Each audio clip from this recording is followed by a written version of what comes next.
मित्रों, the Bible वचन YouTube channel में आपका हार्दिक स्वागत और अभिनंदन है।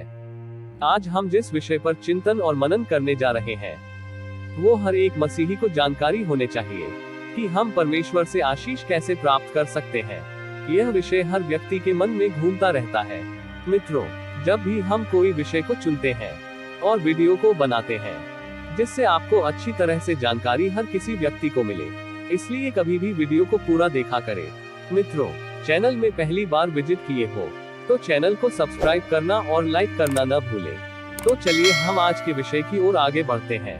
मित्रों, परमेश्वर से कैसे आशीष को प्राप्त कर सकते हैं, इस विषय को समझने के लिए हमें नूह और अब्राहम की कहानी को समझना पड़ेगा।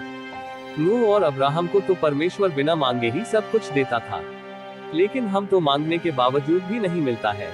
आखिर क्या कारण है? तो चलिए हम समझने का प्रयास करते हैं।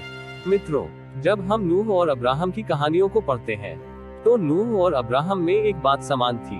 वे दोनों परमेश्वर की बात सुनते और मानते थे और वे परमेश्वर की इच्छा का पालन करते थे।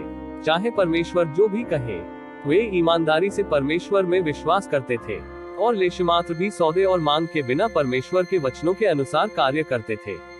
उनकी तुलना में हालांकि हम भी परमेश्वर में विश्वास तो करते हैं, लेकिन हमारे भीतर अशुद्धियां हैं और हम हमेशा परमेश्वर के साथ सौदे करते हैं।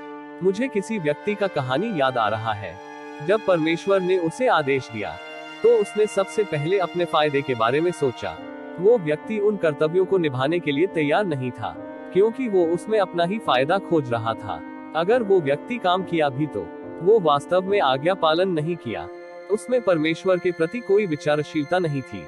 उसने यह काम केवल इसलिए किया था क्योंकि वो स्वयं को खपाने के बदले में परमेश्वर का आशीष पाना चाहता था, जैसे कि एक शांतिपूर्ण परिवार, एक समृद्ध करियर और स्वर्गीय राज्य में प्रवेश पाने का आशीष। मित्रों, परिणाम स्वरूप उसने जो भी किया वह परमेश्वर की स्वीकृति को बिल्कुल नहीं जीत सकता।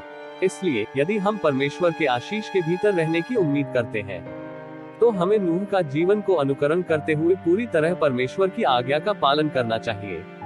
अब्राहम ने भी परमेश्वर के परीक्षणों और परिशोधनों का सामना करते हुए केवल परमेश्वर की इच्छा को पूरा करने का प्रयास किया। इसलिए वह इसहाक को अन्य प्रयोजनों और इरादों के बिना परमेश्वर को बलिदान देने के लिए तैयार था। लेकिन जब हमें परीक्षाओं का सामना करना पड़ता है तो हम हमेशा ही परमेश्वर को गलत समझते हैं और परमेश्वर के विरुद्ध शिकायत करने लगते हैं। हम परमेश्वर के शासन और व्यवस्था का पालन करने में सच में असमर्थ हैं। इसलिए हम परमेश्वर का आशीष प्राप्त नहीं कर पाते हैं। मित्रों, दरअसल परमेश्वर के आशीष में रहना हमारे लिए कठिन नहीं है, क्योंकि परमेश्वर हमसे ऊंची अपेक्षाएं नहीं रखता।